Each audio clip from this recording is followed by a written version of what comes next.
तोते ने पढ़ाया पाठ। बहुत समय पहले की बात है। एक हरा भरा जंगल था जहाँ जानवर तो बहुत थे लेकिन समझदारी कम।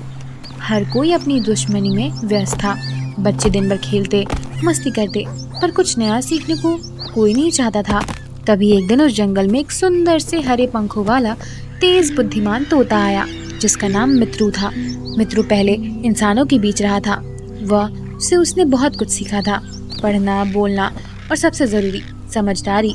अब वो जंगल में आया था शांति से जीने, पर जब उसने सबने देखा कि ये सच्चे बच्चे सिर्फ झगड़ा करते हैं और समय बर्बाद करते हैं तो वह सोच में पड़ गया। एक दिन बंदर और गिलहरी पेड़ की एक ही डाली पर बैठने को लेकर लड़ रहे थे। खरगोश और लोमड़ी पानी को बारी बारी लेकर बहस कर रहे थे। तोता चुपचाप सुनता रहा, फिर बोला, अगर हम सब समझदारी से सोचेंगे तो झगड़ों की जरूरत नहीं पड़ेगी। सभी जानवर चौंक गए थे। एक तोता हमें समझदारी सिखाएगा? कई जानवर हंसने लगे, पर मित्रू मुस्कुराया और बोला, मैं सीख नहीं रहा, बस एक कहानी सुनाना चाहता हूँ, सुनोगे? अगले दिन सभी जानवर एक बरगद के पेड़ के नीचे इकट्ठा हुए। मित्रू ने कहानी शुरू की। एक जंगल था जहाँ सभी जानवर खुद को सबसे अच्छा मानते थे। शेर ताकतवर था, तोता ज्ञानी था, हाथी धैर्यवान, हिरन तेज। पर एक दिन जंगल में आग लग गई। सिर्फ वही जानवर बचे जिन्होंने एक दूसरे की मदद की। जो तेज था उसने पानी लाया, जो भारी था उसने पेड़ को हटाया और जो उड़ सकता था उसने दिशा दिखाई। सच्चा बल अकेले नहीं मगर मिलकर चलने में होता है, मित्रों ने कहा। अब सारे जानवर चुप थे। बंदर बोला, तोता भाई, तुमने तो आज हमें आईना दिखा दिया। अब सबको वाकई सीखने की जरूरत है। गिलहरी बोली, क्या आप हमें रोज कुछ सिखाओगे? मित्र ने सर हिलाया, अगर तुम सीखने को तैयार हो तो मैं सिखाने को तैयार हूँ। उस दिन से मित्रों की पाठशाला शुरू हुई। एक ऐसी जगह जहाँ जानवरों ने सीखा गिनती, कहानियाँ, सहयोग और सबसे जरूरी विनम्रता और समझदारी। अब जंगल बदल चुका था। जहाँ पहले से शोर था वहाँ का संवाद था, जहाँ पहले लड़ाई थी वहाँ अब मुस्कान थी। अब इस बदलाव कष्ट दिया जाता था एक नन्हे तोते को, जिसने सिर्फ उड़ना नहीं, उसने सीखा था उस लड़ना।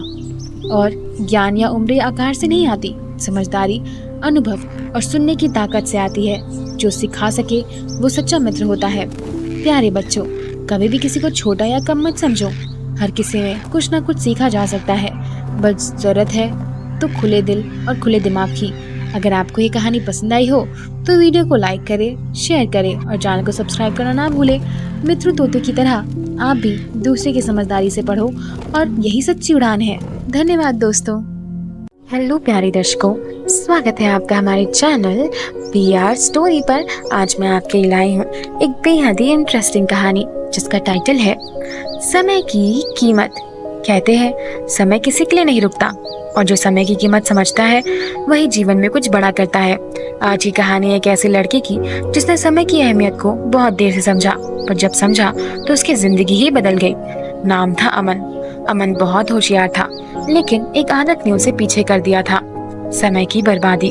अमन स्कूल जाता लेकिन हमेशा देर से, होमवर्क समय पर नहीं करता, पढ़ाई को टालता और हमेशा कहता अभी बहुत टाइम है, कल कर लूंगा। माँ बार बार समझाती, बेटा समय चला गया तो वापस नहीं आता, लेकिन अमन हंसकर कहता अब तो जिंदगी पड़ी है माँ। लेकिन एक दिन स्कूल में परीक्षा हुई। अमन ने सोचा 2 दिन है, आराम से पढ़ लूंगा, पर गेम खेलते खेलते दिन निकल गया। परीक्षा के दिन उसे कुछ याद नहीं था। नतीजा, अमन फेल हो गया। टीचर ने कहा, अमन तुम में क्षमता है लेकिन तुम कुछ समय की कीमत नहीं समझते। यह समय तुम्हारे लिए बहुत बड़ी हार है। अमन के दोस्तों ने क्लास में टॉप किया लेकिन अमन पीछे रह गया। उस दिन पहली बार उसने अपनी गलती का एहसास किया। अमन घर आकर बहुत चुप था। माँ पूछा, बेटा क्या हुआ? अमन की आंखों में आंसू थे। माँ, मैंने अपना समय गंवाया और अब और नहीं गंवाऊंगा। माँ ने कहा, समय गया तो गया बेटा, पर आज से बदल गया है तो आने वाला समय तेरा हो सकता है। अमन ने खुद को बदलना शुरू किया। हर दिन एक टाइम टेबल बनाया, कब पढ़ना है, कब खेलना है, कब आराम करना है। सुबह जल्दी उठना शुरू किया, हर काम समय पर करना सीख लिया। धीरे धीरे उसकी पढ़ाई सुधरने लगी, नंबर बढ़ने लगे। 1 साल बाद वही परीक्षा फिर आई। इस बार अमन पूरी तैयारी से गया, हर सवाल का जवाब लिखा, सही सही इस्तेमाल किया और जब रिजल्ट आया अमन टॉप 3 में था। स्कूल के मंच पर उसे बुलाया गया। अमन ने कहा, मैं पहले सोचता था कि समय बहुत है, पर सच्चाई यह है कि समय किसी के लिए नहीं रुकता। अगर आप समय को बर्बाद करेंगे तो आपको बर्बाद करेगा समय। अगर आप समय के साथ चलना चाहते हैं तो सफलता आपका इंतजार कर रही होती है। बच्चों, इस कहानी से हमें यह शिक्षा मिलती है कि समय सबसे कीमती चीज है। अगर एक बार चला गया तो कभी वापस नहीं आता। हर काम एक सही वक्त पर होता है और सही समय पर किया गया काम ही सफलता देता है। जो समय का सही उपयोग करता है वो जिंदगी में सफल होता है। समय की बर्बादी अक्सर बर्बादी ही होती है। इसलिए बच्चों, हर दिन को गिनो, हर घंटे को समझो, हर पल को संभालो, क्योंकि समय ही है जो तुम्हें आगे ले जा सकता है या पीछे भी छोड़ सकता है। आज से ही तय करो कि मैं हर पल सही समय का सही उपयोग करूंगा। कोई भी पल मैं फ्री नहीं बैठूंगा। हर पल मैं कुछ नया करूंगा ताकि उससे समय की बर्बादी ना हो। तो दोस्तों, यह थी आज की कहानी। मिलते हैं ऐसी किसी नए वीडियो के साथ। देखने के लिए बहुत बहुत धन्यवाद। आज मैं आपकी लाई हूँ एक प्रेरणादायक कहानी जिसका टाइटल है थोड़ी मदद बड़ा असर।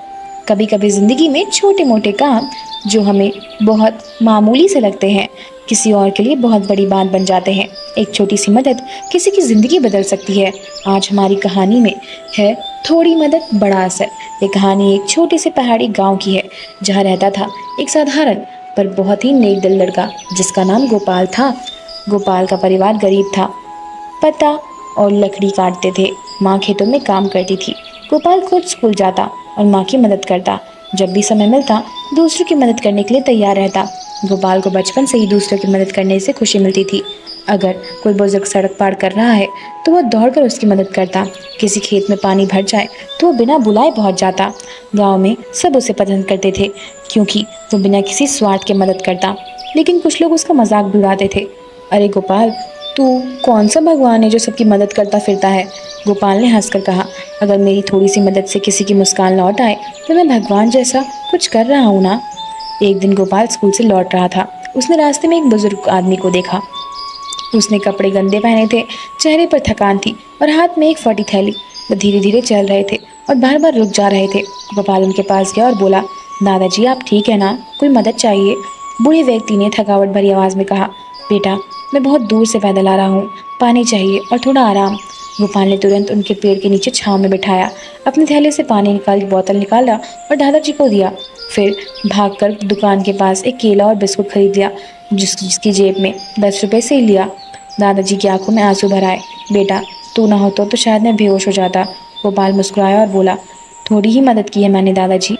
कुछ समय बाद गाँव में एक बड़ी कार आई। उसमें वही बुजुर्ग उतरे, लेकिन इस बार साफ सुथरे कपड़े पहने, साथ में कुछ लोग, हाथ में मिठाइयों का डब्बा। लोग चौंक गए कि वही बुजुर्ग था। पता चला कि वह कोई और नहीं बल्कि एक बहुत बड़े सामाजिक कार्यकर्ता थे जो गाँवों में घूम घूर कर जरूरतमंदों की मदद करते थे। उन्होंने गांव के प्रधान से पूछा, वो लड़का कहाँ है जिसने मुझे पानी पिलाया, खाना दिया और बिना किसी पहचाने मेरी मदद की? गाँव वालों ने गोपाल को बुलाया। बुजुर्ग ने सबके सामने कहा, इस बच्चे की छोटी सी मदद ने मेरा विश्वास फिर से जगा दिया है। मैं सोच रहा था कि आज भी दुनिया में इंसानियत जिंदा है या नहीं, लेकिन इस लड़के ने दिखा दिया कि है। उस दिन के बाद उस बुजुर्ग ने गोपाल की पढ़ाई की जिम्मेदारियां ली। उसके पिता को गांव से काम दिलाया और माँ के लिए एक सिलाई मशीन दी। वे बोले, तुम बिना मांगे जो दिया है और मैं तुम्हें वो भी बिना मांगे ही दूंगा। गाँव के लोग पहले मजाक उड़ाते थे, अब गोपाल की तारीफ करते ना थकते।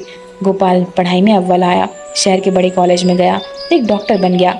लेकिन उसने कभी अपने गांव वालों और अपने मूल्य को नहीं छोड़ा। हर साल वो गांव आता, मुफ्त का इलाज करता और बच्चों को सिखाता। बड़ी मदद के लिए बड़ी दौलत का जरूरत नहीं होना, बस एक सच्चा दिल चाहिए। इस कहानी से हमें यह सीख मिलती है कि थोड़ी सी मदद से भी किसी का जीवन बड़ा हो सकता है। हम नहीं जानते कि हमारी छोटी सी मुस्कान, एक गिलास पानी या एक अच्छा शब्द किसी की ज़िंदगी में क्या असर डाल सकता है। इसलिए जब भी मौका मिले मदद कीजिए, बिना सोचे, बिना इंतज़ार किए, क्योंकि मदद करने से सिर्फ सामने वाला नहीं, हमारा दिल भी बड़ा हो सकता है।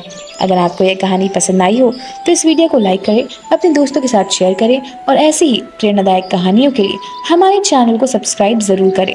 धन्यवाद दोस्तों।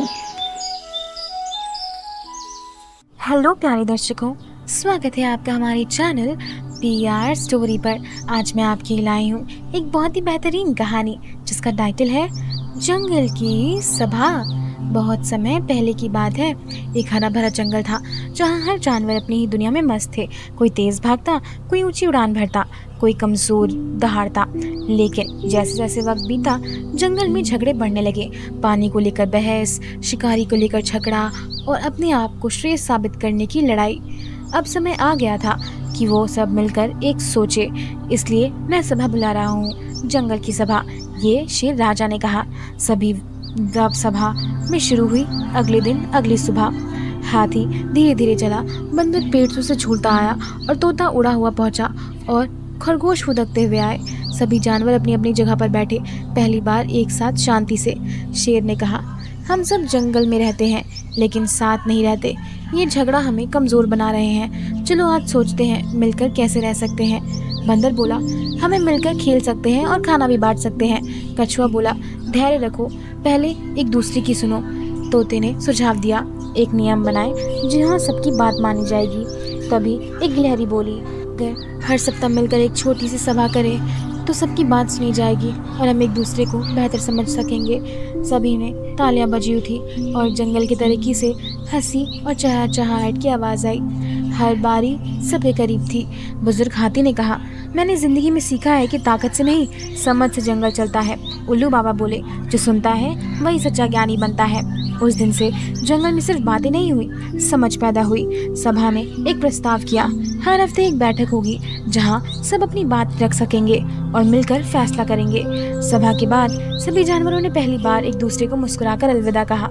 अब से कोई ऊंचा या नीचा नहीं था, सिर्फ एक परिवार था, जंगल परिवार, जहां सबकी सुनी जाए। वहां झगड़े नहीं होते, हम सब मिलकर सोचते हैं तो समझ पैदा होती है। प्यारे बच्चों, अगर हम एक दूसरे की बात ध्यान से सुने, मिलकर निर्णय ले और सबकी इज्जत करें तो हम जहाँ भी हो वहाँ शांति और खुशी खुद आ जाएगी। अगर आपको ये कहानी पसंद आई हो तो वीडियो को लाइक करें, चैनल को सब्सक्राइब करना ना भूलें और इस स्टोरी को शेयर करना बिल्कुल ना भूलें। जंगल की सभा ने सिखाया एकता, समझ और साथ रहने का असली ताकत। तो दोस्तों, ये थी आज की कहानी। मिलते हैं ऐसी किसी इंटरेस्टिंग वीडियो के साथ। तब तक के लिए बहुत बहुत धन्यवाद।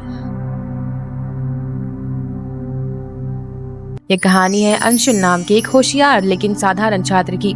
वो उत्तर प्रदेश के एक छोटे से शहर में अपने माता पिता और बहन के साथ रहता था। पिता की एक छोटी सी दुकान थी और माँ घर संभालती थी। घर के हालात अच्छे नहीं थे, लेकिन अंशुल के बड़े सपने थे। उसे डॉक्टर बनना था, लोगों की सेवा करनी थी। अंशुल पढ़ाई में अच्छा था, लेकिन उसके पास महंगे स्कूल जाने के लिए साधन नहीं थे। सरकारी स्कूल में पढ़ता और शाम को पापा की दुकान में हाथ बांटता। कई बार दोस्त उसे ताना मारते, इतनी पढ़ाई करके क्या करेगा, डॉक्टर बनना इतना आसान है क्या? लेकिन अंशुल सब चुपचाप सुनता, हर ताने को अपनी किताब में दफन कर लेता। 10वीं की बोर्ड परीक्षा में अंशुल से बहुत उम्मीदें थी, लेकिन जब रिजल्ट आया तो वो 60 से ही पास हुआ। वो बहुत दुख टूट गया। माँ की आंखें नम हो गई, लेकिन तब उसके पिता ने उसे कंधा थपथपाया और कहा, बेटा, फेल होना गलत नहीं है, हार मानना गलत है। सफलता का असली राज गिरने के बाद ही उठना आता है। वो दिन जब अंशुल ने खुद को से वादा किया, अब कोई ताना, कोई सभी सफलता उसे रोक नहीं पाएगी। अंशुल ने 11वीं और 12वीं की पढ़ाई अलग नजरिए से दिया। सुबह 4 बजे उठकर पढ़ाई करना, हर चैप्टर के नोट्स बनाना, मॉक टेस्ट देना और हर गलती से सीखना उसका दिनचर्या बन गया। अब वह दूसरों को नहीं, खुद को हर दिन हराने में लग गया।